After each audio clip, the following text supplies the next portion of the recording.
sudah kita dengan besok, lusa, tahun depan dan seterusnya. Nah, tapi sebelumnya saya ingin pendahuluan lagi. Tadi kita belum salah melihat. Semoga selesai. Sedikit apapun ilmu kita punya, kalau bisa ilmu itu jangan lama-lama di kita sebarkan. Dengan rasa bahwa kita menjiwainya. Karena sesuatu yang kita lakukan tidak kita jiwai, tidak kita sukai, pasti ujungnya itu annoyance atau membosankan atau mengecewakan. Tidak hanya boring, tapi kemudian bahkan kita jadi blaming, mencacilah apa yang tadi saya selalu bercaci. Oleh karena itu, sesuatu pekerjaan itu harus disadari bahwa kita memang melakukan itu dengan kesadaran diri dan kita menjiwai itu. Nah, sebab kebanyakan kita guru, saya juga guru, cuman guru di universitas. Sama aja, tugas kita guru. We are delivering the message, we are delivering the material. Kita menyampaikan materi al-maddah ila tulabina kepada murid-murid kita. We are, kata Jerman, we bahasa Inggris, bahasa Jerman we, bacanya we. Jadi kita menyampaikan, ya, we send di material for answer student. Jadi kita menyampaikan message, materi apapun namanya, pesan kepada anak didik kita. Nah, di sini adalah secara nggak langsung kita berkomunikasi. Nah, salah satu berkomunikasi itu tidak hanya komunikasi dengan lisan saja, tapi ada disebut dengan seluruh body language.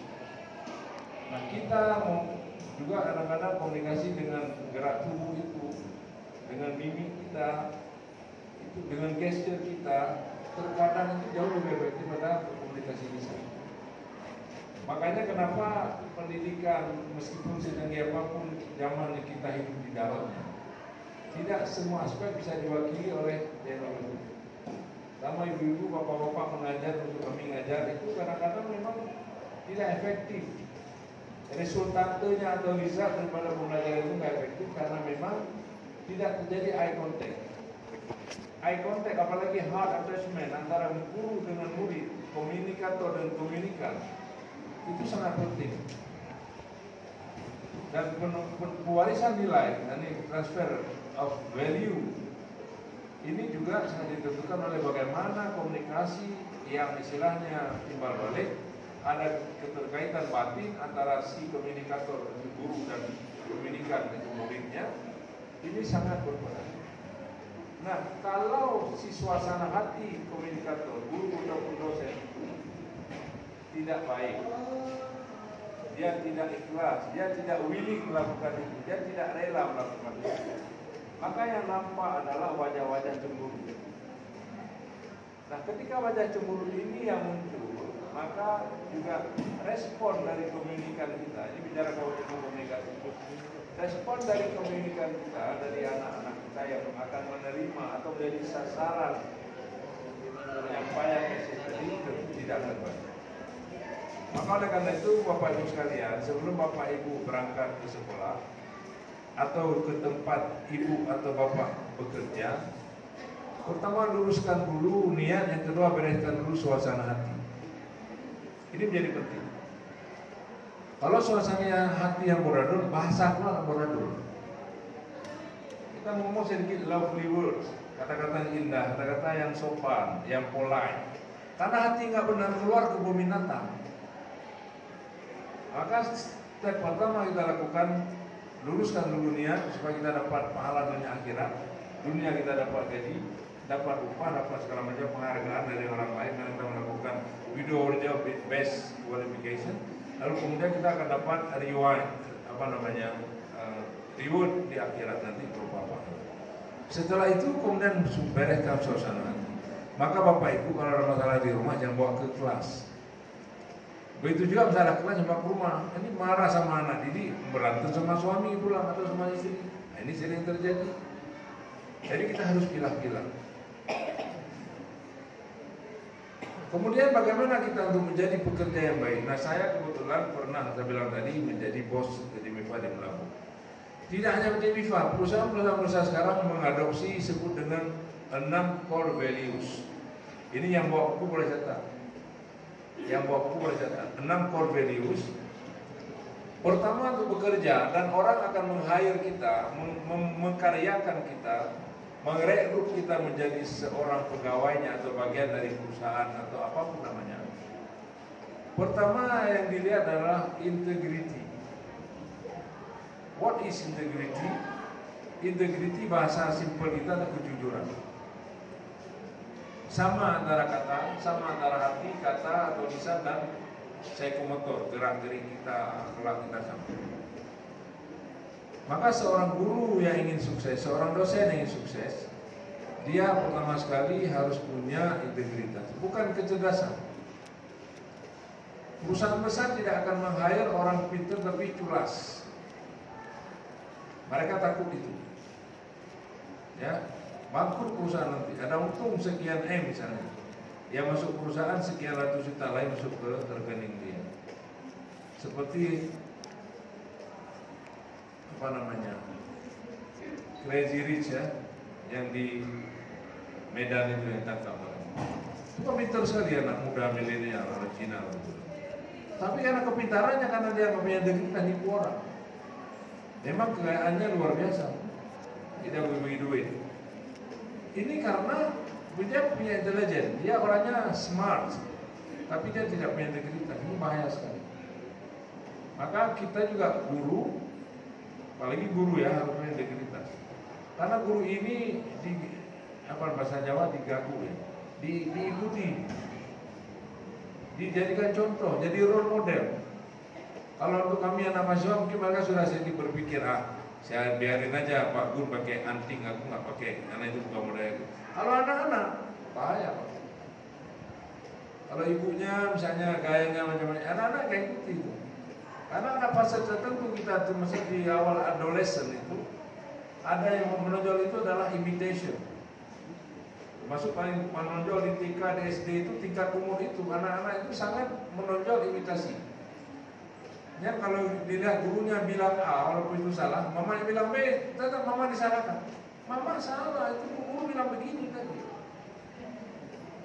Maka saya bilang role model semakin rendah ibu mengajar di tingkat umur TK, SD, itu semakin dibutuhkan ibu harus the perfect one. Bapak harus itu juga ngomong satu, karena itu diikuti.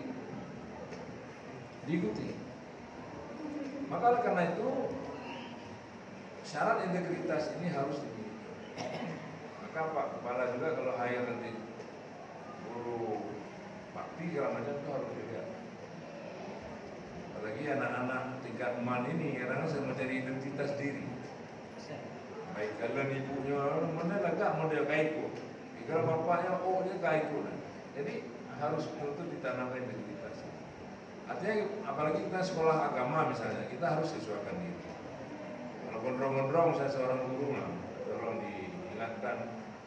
Ini bukan tempat gondrong. Kami juga desain tag, kata orang desain tag boleh. Kemarin pertama-tama dibuka arsitektur ini lah.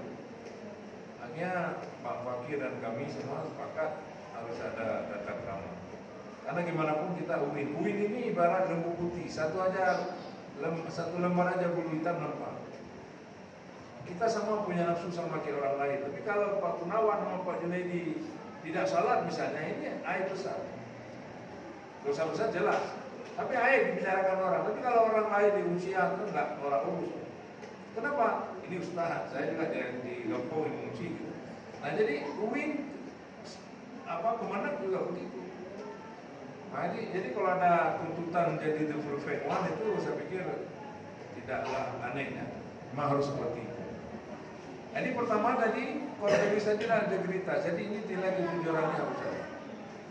Ya, kalau kita ngomongkan anak suruh salah, kita salah. Ngomongkan anak kita disiplin, kita disiplin. Kalau enggak, kita dengar tidak jujur. Antara lisan kita dengan mulut kita nggak sama. Oke, yang kedua, continuous development. Jadi seorang guru yang sukses, seorang guru yang bekerja dengan hati, dia akan senantiasa trying to be continue, dia untuk dilanjutkan, untuk ditingkatkan, to be improve ya keahliannya. Kalau dia baru masuk bisa mengajarkan anak-anak bagaimana pronunciasi yang bagus, maka kemudian berikutnya dia akan bisa mengajarkan anak dengan pendekatan lebih bagus lagi, dengan pendekatan game aja pasti dengan quantum teaching, quantum learning, ya, sehingga kemudian anak-anak suka dia masuk.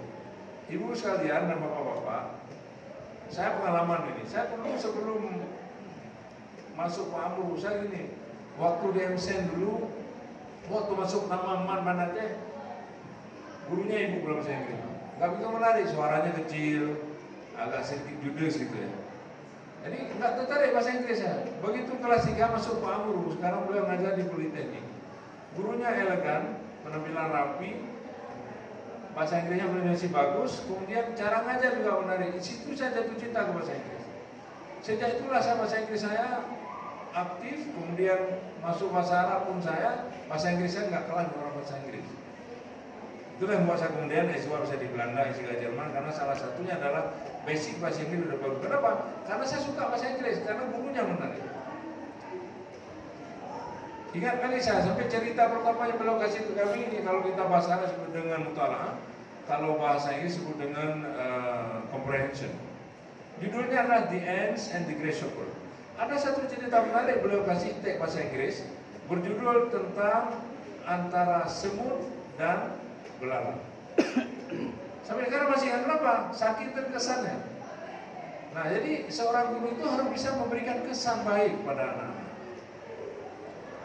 bikin anak-anak jatuh cinta ke materi yang dia berikan. Kalau anak-anak suka, maka dia akan bisa. Matematik tidak begitu. Ternyata kesulitan kita kebanyakan lemah matematik bukan karena kita tidak pintar, tapi cara guru mengajar itu yang salah satunya ya. Cara guru mengajar yang saklek, kita masuk kelas matematik ngeri, takut, sedang kita bolos karena takut gurunya jewer guru kita, kulit guru deh. Sehingga kemudian kalau masuk bahasa matematik trauma anak-anak. Tapi kalau kita bisa benar-benar seperti orang buat teka-teki, ya, jadi anak-anak suka ya, ingin tahu, ingin gimana mencari jawabannya. Coba lihat, kita kalau kasih teka-teki silakan suka kan? Di koran dulu ada ya, di analisa ada. Pasti kita potong, kita ingin tahu, ingin jawab, meskipun kadang-kadang berapa kali baru benar. Begitu juga matematik harus dikondisikan sehingga anak-anak menantang bisa jawab, bukan takut. Ini berapa kesan, kenapa bahasa matematik susah Pak, payah Pak. Ternyata kalau kita lihat sama kayak pengalaman saya bahasa Inggris ini. Tadi guru itu, apalagi guru di tingkat sekolah itu tidak boleh membuli anak. Karena dalam taksonomi belajar dikatakan kalau kita sering membuli anak-anak hilang percaya diri. Kasih bangai, siklo kamu apa kah? Oh kita cici bangai mana sih kan? Jadi tidak bisa.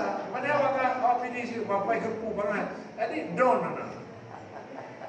Jadi besarkan hati mereka, puji. Nah anak saya yang tsunami Allah yang itu yang waktu keluar di Jerman itu anak saya itu ke sana. Itu saya lihat guru-gurunya paling pintar mengambilnya, memuji ya. Kalau anak kita puji, terutama sesuai dengan kemampuan dia, sedikit lebih tidak apa-apa, dia akan percaya diri dia akan mengenali di bahwa dia ini mampu. Kemudian di kita ini memang penyakit cultural kita, penyakit budaya kita, suka membuli orang. Kalau orang baik nggak ada dipuji, nggak ada dipuji. Padahal ini sama kayak ada cerita kan, seorang guru mengajarkan 1 tambah 1 2, 2 tambah 2 4, 10 tambah 10 20, 11 tambah 11 9. Diturunkan ada ibu, bodoh bapak ini. Orang yang baik semua udah benar, satu salah hilang semua yang baik tadi. Ini budayanya kita rubah. Mengapresiasi orang kan kadang-kadang nggak pakai modal kan. Terima kasih, tolong, kan nggak pakai modal. Karena sebenarnya menyuruh memimpin itu kayak Pak Junaidi, semua menyuruh orang nih, bahasa Aceh kata pulamin tuh. Tapi karena cara kita pakai baik, orang tak merasa dipulamin. Kayak saya, tolong Pak Gu besok kasih sama, ini saya diperintah sebenarnya. Tengah malam masih belum sampai di telepon ya. Benar Pak. Nanti ngapain? Awalnya kamu nari sama Pak Binya betulah, benar sharing, oke siap. Macam perintah itu. Tapi caranya assalamualaikum, kan kita langsung wadab ya, etika, kita punya respon yang baik. Nah jadi kedua itu content development. Seorang bekerja dengan hati tadi, dia akan selalu bekerja untuk mengembangkan diri. Ya, content development itu jadi penting. Karena kalau tidak kita akan tenggelam. Ibu-ibu senior ini begitu masuk anak-anak baru tamat fresh graduate, kalau ibu tidak memakan ibu akan minder. Orang nggak bisa ngajar pakai ini, Google Classroom atau Classmate segala macam, ada kita mudah juga, udah maler. Maka harus improve. Jadi nilai core values inti yang kedua adalah continuous development. Singkat saja karena waktu saya singkat sekali itu sih. Kemudian E, karena saya singkat E cepat. E itu excellence. Jadi orang yang bekerja dengan hati, dia selalu akan memberikan pengabdian terbaik. Kalau datang cepat, kemudian dia selalu melaksanakan tugas dengan baik, dan dia akan terus berusaha menjadi terbaik.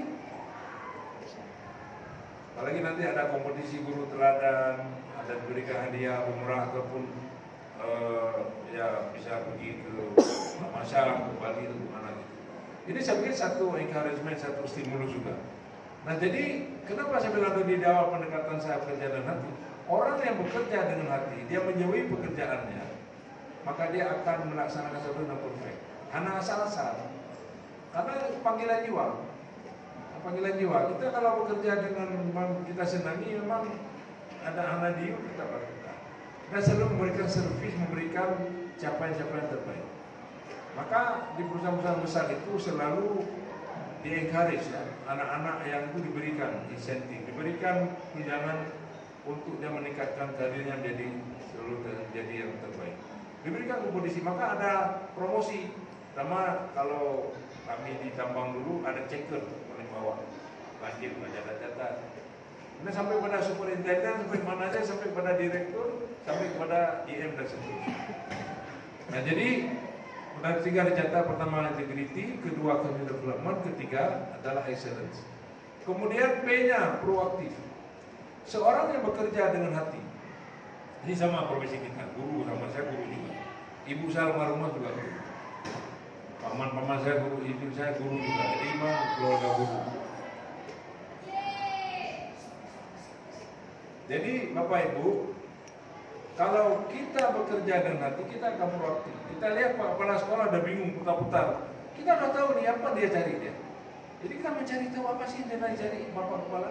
Atau apa yang dicari oleh teman kantor kita atau peer teacher kita. Guru-guru yang teman sejawat kita apa sedang susah. Kita akan mencari. Oh ibu cari buku ini ya. Ini ada di sini bu, di halaman sekian. Ini namanya proaktif. Nah perusahaan besar, sekolah-sekolah maju seperti sekolah-sekolah Katolik itu di Jakarta bagus-bagus itu mereka menyeleksi guru luar biasa. Suruh ngajar, kemudian dites, ditaruh di sekolah barang 2 minggu, habituasinya dinilai. Kebiasaan-kebiasaan itu akan dan kebiasaan tidak bisa dibuat-buat. Maka kenapa gajinya besar? Karena untuk masuk ke situ susah. Jadi dites pakai habituasi. Kalau istilah kita riset pakai istilahnya participatory action research. Jadi kita menilai sebuah masyarakat, ini kami orang sosiologi saya. Itu kalau menilai atau orang antropolog itu kalau penelitian dia tinggal bersama masyarakat. Kami balik urus barang. Orang mulai kalau pergi ke tempat kita meneliti, kadang-kadang dia nggak urus dirinya, rambut udah gondrong. Pokoknya dia ikut orang kita hutan ikut hutan. Dia pergi Papua, orang Papua ada hidup. Kenapa? Dia ingin tahu nubza, intisari kehidupan Papua asli gimana. Dia kayak orang Papua. Nggak ada dia berdiri di atas tinggi, di atas di gedung, dia nilai nggak ada. Jadi itu partisipasi riset. Jadi guru-guru yang saya bilang tadi bekerja dengan hati itu akan goal itu. Kenapa?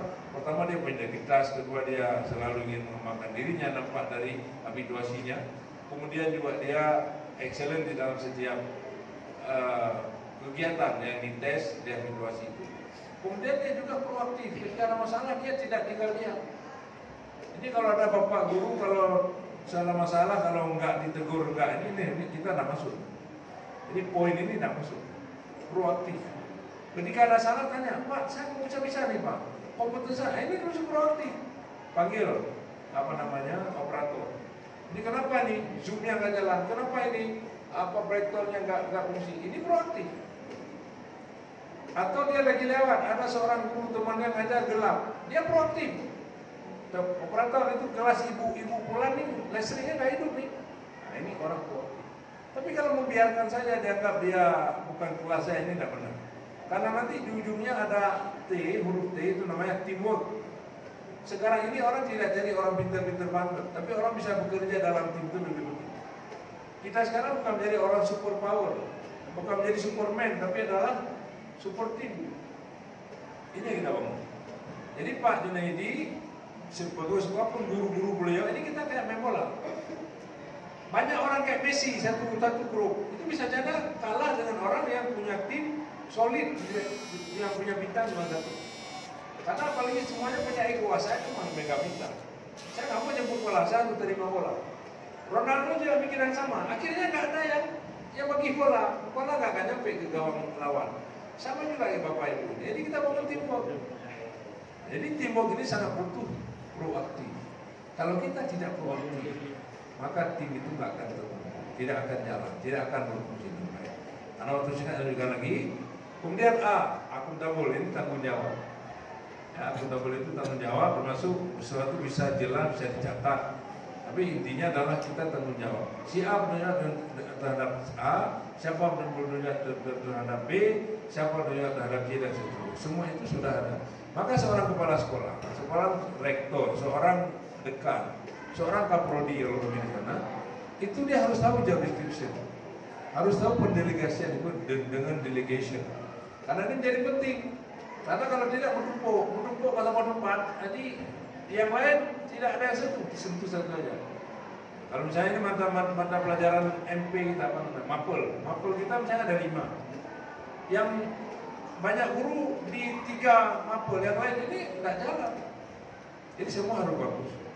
Agama juga harus bagus, apalagi kita di kemana. Yang kedua matematik harus bagus karena itu merupakan salah satu materi yang diuji di misalnya OSN dan sebagainya, Olimpiade dan seterusnya.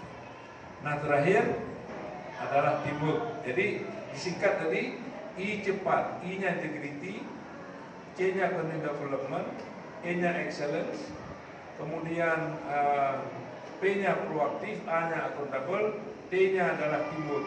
Jadi kita dalam sebuah institusi termasuk lembaga sekolah seperti ini, kita penting sekali membangun teamwork. Teamwork itu akan terbentuk ya dengan pendekatan humanity, dengan pendekatan hati.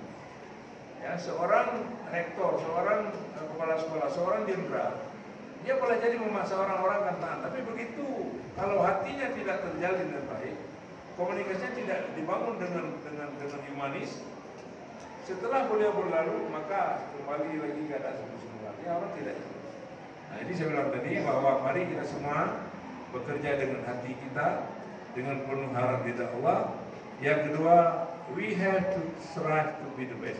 Kita harus bekerja keras untuk menjadi selalu yang terbaik. Kenapa saya pakai kalimat strive, tidak try? Kalau try biasa, kalau striving itu ABK, gaspol dijelaskan. Ya, to strive itu gaspol. Jadi we have to do our best. We have default. Kita harus mempersembahkan yang terbaik. Itu disebut dengan striving. Tapi kalau trying itu hanya sekedar coba berhadir. Maka semua kita yang hadir di sini, termasuk saya, dimanapun kita berada, apapun kita lakukan, pertama harus menjiwai. Kalau tidak Bapak Ibu sekalian, kalau Ibu bisa sebagai guru mengajar, Bapak mengajar, kalau kita begitu masuk kelas kita tidak menjiwai, yakinlah detik-detik berlalu adalah detik-detik bagian dari neraka. Lalu kalian diam aja lebih. Ini lonceng. Lama kali, saya jawab, kok lama kali pukul lonceng? Kenapa? Dia tidak menjiwai. Dia tidak suka mengajar. Maka memupuk itu berat. Harus dilatih. Nah ini kalau ini kita pupuk insya Allah. Pertama kita senang, yang akhirat imun kita naik, gak kena tantrum, ya kan? Yang kedua dapat pahala pada Allah Taala. Yang ketiga anak-anak senang kita. Jujur Bapak Ibu, saya juga guru. Kalau kita pergi ke daerah ada, Pak saya guru murid Bapak, kami pada kuliah filsafat pendidikan Pak. Sekarang saya udah senang mereka, luar biasa Pak. Kenapa? Kita ikhlas memberikan ilmu bukan persaingan.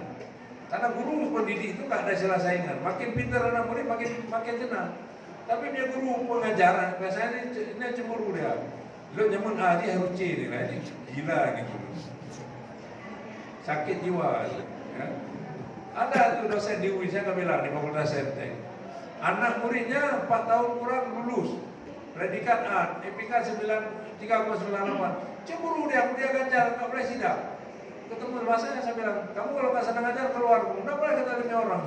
Karena kita pernah mahasiswa juga. Jadi jangan mentang-mentang dosen kita seenaknya tidak boleh. Jadi semua harus dengan hati. Kalau kita belajar mengajar atau menjadi dosen nanti, tentu semakin pintar murid kita, semakin senang kita. Kenapa? Karena semakin membuktikan bahwa delivery message, kerja kita sebagai penyampai value, transfer of value dan knowledge, sains dan sebagainya, dia akan sukses. Kenapa? Karena sudah ada bukti dari anak didik kita yang mereka menjadi alumni terbaik. Apalagi kita ketemu mereka sudah bekerja dengan nyaman, kehidupan sosialnya sudah baik, tentu kita kebanggaan ini yang luar biasa. Maka seorang guru itu tidak ada kebanggaan lebih besar ketika dia melihat anak didiknya jauh lebih sukses daripada dirinya. Saya sering katakan, kalau saya sekarang bisa bahasa 8 bahasa dunia, ini bukan sombong, tapi supaya orang lain juga belajar. Pertama bahasa Inggris, 2 bahasa Arab, 3 bahasa Belanda, saya bahasa di Belanda, 4 bahasa Jerman, saya di Jerman, 5 bahasa Prancis, 6 bahasa Turki, 7 bahasa Spanyol, 8 ini sedang saya dalami bahasa Jepang. Jadi kalau saya bisa 8, maka anak murid saya yang hidup di zaman now, di zaman milenial harus bisa minimal 10. Kenapa? Tantangan hidup mereka jauh lebih berat ke depannya daripada tantangan saya sekarang. Kalau waktu saya kuliah dulu bisa bahasa Inggrisnya udah hebat kali. Tapi sekarang anak bahasa Inggris, rumahnya bahasa Inggris. Anak-anak sekarang yang belajar main game ini, TOEFL-nya bisa atas, 500 atas. Kita dulu 500 setengah mati, Pak. Dulu baca lagi bahasa Inggrisnya. Dulu 500 itu TOEFL kita rontok rambut kita belajar. Anak sekarang karena mungkin miliunya bahasa Inggris, dia belajar game atau main Android, instruksinya pakai bahasa Inggris. Jadi mereka sudah living ya, hidup dengan bahasa Inggris. Sehingga TOEFL-nya 500-600. Maka bisa bahasa Inggris zaman now, tidak ada apa-apanya. Dulu orang bisa bahasa Arab sudah jalan ke kampung dan terbang ya, paling hebat ya. Bahasa Inggris yang paling ya, kamu bahasa Inggris bangga sekali. Sekarang kan ayam biasa, sama halnya tidak ada ayam lagi dokter. Jangan dokter mau dokter. Profesor nggak begitu, mungkin di EDC mana di Bodro, Pak Jadi Mahmud Amaro, Pak Rimansan, Pak Haji Ibrahim, dan ada mungkin lain Pak Ali Azmi. Sekarang Pak Dalu, ini karena profesor. Jadi maka sekarang yang paling penting saya bilang tadi, bagaimana titel kita, bagaimana posisi status sosial kita tidak lantas membuat kita congkak. Apalagi profesor ini kan identik ilmu itu kata Allah nggak banyak dikasih. Wa ma utitu minal ilmi illa qalil. Tidak aku berikan ilmu padamu manusia, pada kalian kecuali sedikit saja. Baca surah Al-Isra. Jadi saya pikir itu yang harus saya sampaikan.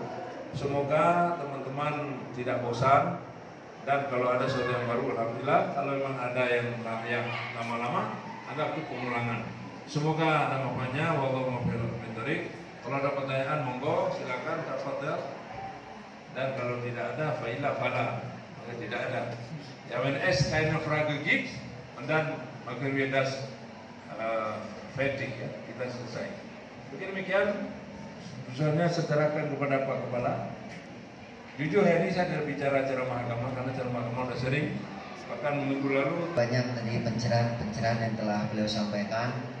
Nah, mudah-mudahan apa yang telah beliau sampaikan itu bisa menggugah hati dan bisa memberi motivasi dan semangat kepada kita, keluarga dan anak-anak yang kita bina, ya, mempertajam kalau memang ada pertanyaan dalam pembelajaran dan dalam pemberian ilmu pengetahuan kepada siswa.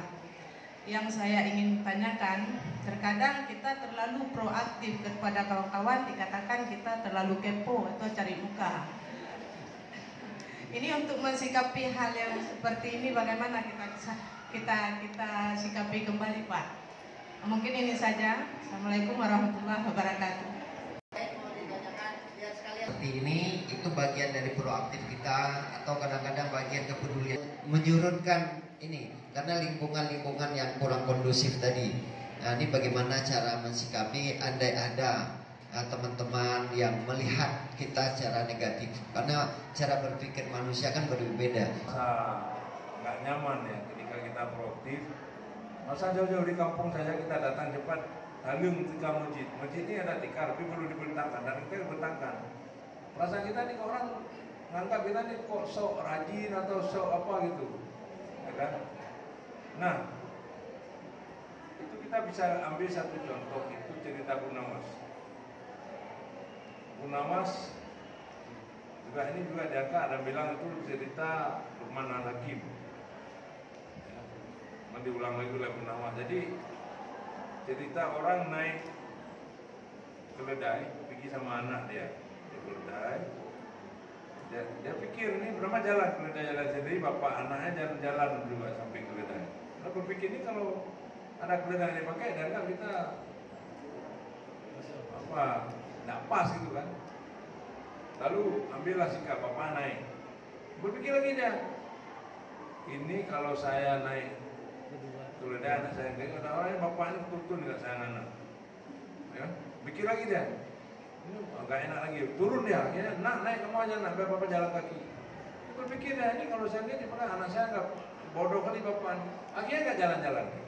Nah jadi singkatnya ini saya sampaikan, triknya adalah pertama kita harus pastikan, pertama niat kita bukan karena carmu, bukan karena kita ingin disebut orang rajin, pertama kita ikhlas karena Allah.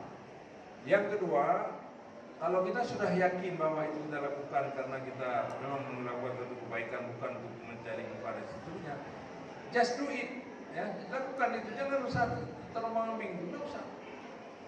Yang penting tujuan ibu nggak seperti itu, tujuan bapak-bapak ada bukan seperti orang nggak, biarin aja. Kalau kita anggap ini, kalau saya begini orang ngomong apa, misalnya saya begini, bapak ini duduk bertiga ini, kalau saya tidak nunggu orang ini berbubar, pasti dia ngomong saya, kita nggak pernah berani melangkah. Karena dapat bicarakan jelek kita sama orang, nanti biarin aja.